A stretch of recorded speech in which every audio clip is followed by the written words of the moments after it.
Focus TV international breaking নিউজে আপনাদেরকে স্বাগতম। আসুন জেনে নিই আজকের প্রধান সংবাদ শিরোনামগুলো। যুদ্ধবিরতি চুক্তিতে যুক্তরাষ্ট্র ও ইরানের কর্মকর্তাদের সঙ্গে রাতভর বৈঠক আসিম মুনিরের। ইরানি বাহিনীকে ফাঁকি, গোপন অভিযানে উদ্ধার মার্কিন ক্রু। হরমুজ প্রণালী খোলা নিয়ে ইরানের কঠোর অবস্থান, অস্থায়ী যুদ্ধবিরতিতে রাজি নয়। ট্রাম্পের মানসিক ভারসাম্য নিয়ে প্রশ্ন মার্কিন রাজনীতিতে।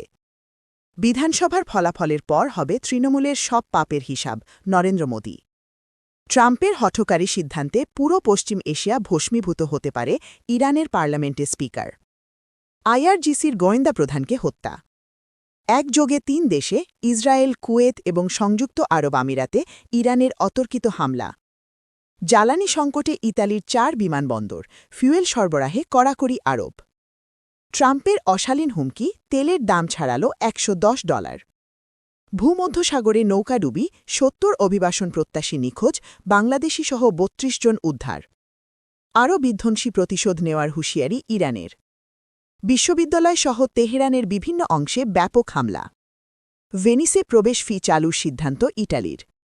হরমুজ প্রণালী খুলে দেওয়ার ট্রাম্পের হুমকি প্রত্যাখ্যান ইরানের নৌবাহিনীর।